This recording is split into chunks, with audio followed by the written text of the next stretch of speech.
10 कदम में मैं हूं नीलू। करते हैं खबरों की शुरुआत और इस वक्त एक बड़ी खबर आ रही है राजधानी लखनऊ से, जहां पर मोहनलालगंज के बीजेपी सांसद कौशल किशोर के बेटे आयुष ने एक वीडियो जारी कर खुद को बेकसूर बताया है। आयुष ने अपनी पत्नी अंकिता सिंह और उसके परिवार वालों पर हनी ट्रैप में फंसाने का आरोप लगाया है। उसका कहना है कि उसने अपने ऊपर गोली नहीं चलवाई थी और 2 मार्च को मेरी हत्या हो सकती थी।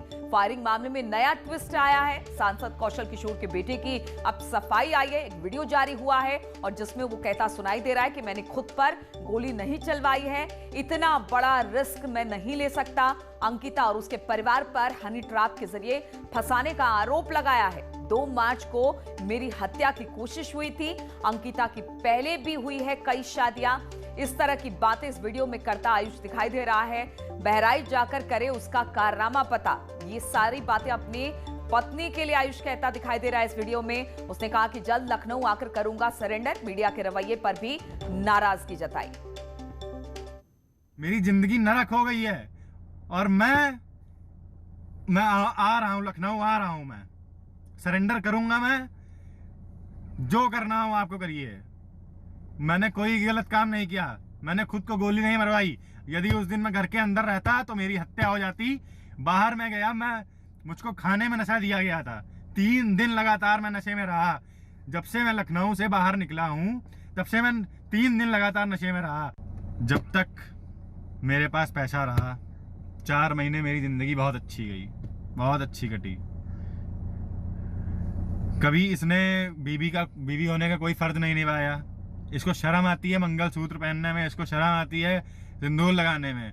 और आज ये प्रेस न्यूज मीडिया पे बोल रही है मुझको बहू का दर्जा चाहिए। अरे तुम्हें क्या बहू का दर्जा चाहिए यार? ये हनी ट्रैप है। ये ऐसे इसने कई लोगों को फंसाया। इनका पूरा परिवार फ्रॉड है। और इसी पर बातचीत करने के लिए ऋषभ मणि हमारे साथ लखनऊ से जुड़ रहे हैं। ऋषभ, अगर इस पूरे मामले को देखा जाए तो अब आयुष का ये वीडियो सामने आया जिसमें उस साफ तौर पर वो अपनी पत्नी पर आरोप लगा रहा है। और सबसे बड़ी बात है, अभी काफी दिनों के बाद अब आयुष का ये वीडियो है। कहीं ना कहीं इसमें बहुत सारे दाव पेच हैं, झोल झाल दिखाई दे रहा है। अब क्या कुछ इस मामले में फिलहाल अपडेट है आपके पास?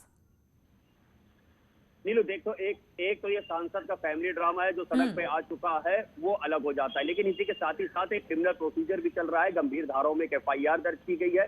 2 मार्च की रात को सांसद के बेटे आयुष के ऊपर गोली चलती है और खुद उसका साला आदर्श स्वीकार करता है कि ये गोली उसने खुद चलाई थी और सांसद पुत्र अपने जीजा आयुष के कहने पर चलाई थी।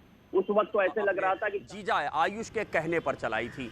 उस वक्त तो ऐसे लग रहा था कि शायद ये मामला किसी को फंसाने के लिए किया गया था। लेकिन अब इसका वीडियो सामने जब से आयुष आया है तब पुलिस की जिम्मेदारी और बढ़ जाती है कि वो जहां पर गोली लगी हुई थी आयुष की और जो उनके पास पिस्टल बरामद पुलिस ने की है उसकी फॉरेंसिक जांच हो, उसकी बैलिस्टिक जांच हो और इन दोनों आरोपियों की सर्विलांस से लोकेशन निकाली जाए। क्या वो दोनों लोग वाकई साथ में थे? उस दौरान क्या हुआ था? क्या इन लोगों की कोई बहस हुई थी? गोली चलाने के पीछे किसी को फंसाने की साजिश है? या जैसा आयुष अब कह रहा है कि नहीं, उसने ऐसा कुछ नहीं कहा था, उसको खुद उसके ऊपर ये हमला किया गया है, उसने जिसने भी किया है। और अब ये बात आयुष भी कह रहा है कि उसको नशा दिया जाता था और घटना के दिन से पहले भी जब उसको नशा दिया गया और वो 3 दिन तक नशे में रहा। ये भी हो सकता है कि आयुष ये कहकर अपने आप को बचाने की कोशिश कर रहा हो कि चूंकि 3 दिन वो नशे में था इसलिए वो पुलिस से संपर्क नहीं कर सका। चूंकि तमाम चीजें अब धीरे धीरे साफ हो रही, लिहाजा अब आयुष को भी समझ में आ रहा है कि घटना के बाद से आयुष फरार चल रहा था, उसका कुछ पता नहीं था। अब वो बता रहा है कि किस तरह से उसकी पत्नी के परिवार वालों ने उसके खिलाफ साजिश रची है और वो तमाम बातें इस वीडियो में करता दिखाई दे रहा है। लेकिन सबसे बड़ी बात यह है कि घटना के तुरंत बाद अगर ये बातें वो पुलिस को बताता या फिर जब अस्पताल से निकलकर बाहर निकला है, फिर इतना वक्त क्यों लिया? ये भी एक जांच का विषय है। जी बिल्कुल, देखिए नीलू, अब इसीलिए मैं कह रहा हूं कि अब पुलिस की जिम्मेदारी बढ़ जाती है। जो आदर्श के बयान है, जो आयुष के बयान है और जो टेक्निकल सर्विलांस और फॉरेंसिक्स हैं, उनसे इन बयानों को वेरीफाई किया जाएगा। जैसा आयुष अपने बयान में कह रहा है कि वो जब यहां से निकल गया है 3 मार्च की सुबह, तो वो 3 दिन नशे में रहा। ये भी हो सकता है कि ये कहकर वो अपने आप को सेव करने की कोशिश कर रहा है, इसीलिए वो पुलिस से संपर्क नहीं कर पाया। अगर वो नशे में था तो नशे की हालत में ट्रैवल कैसे कर सकता है? जो जानकारी हमें अपने सोर्सेज से मिल रही थी कि वो पहले उत्तराखंड गया, फिर उसके बाद वो नई दिल्ली अपने सांसद पिता के आवास पर था, तो क्या नशे की हालत में ही वो ट्रैवल कर रहा था? उसकी मंशा क्या थी, ये साफ होना जरूरी हो जाती है। अंकिता सामने आती है और और अंकिता एक ये सवाल बात और, जो कि जिस साले ने ये कहा था कि अपने जीजा के कहने पर उसने गोली चलाई थी, कि क्या वो साला अब भी पुलिस के हिरासत में है और अब क्या नए सिरे से इससे पूछताछ हो रही है?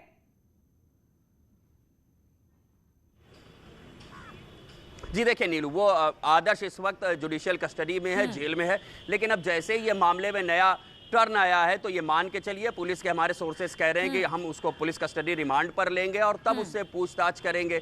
और अगर तब तक आयुष भी सरेंडर कर देता है या पुलिस आयुष को गिरफ्तार बिल्कुल, तो कर अब इन लेती दोनों है से तो पूछताछ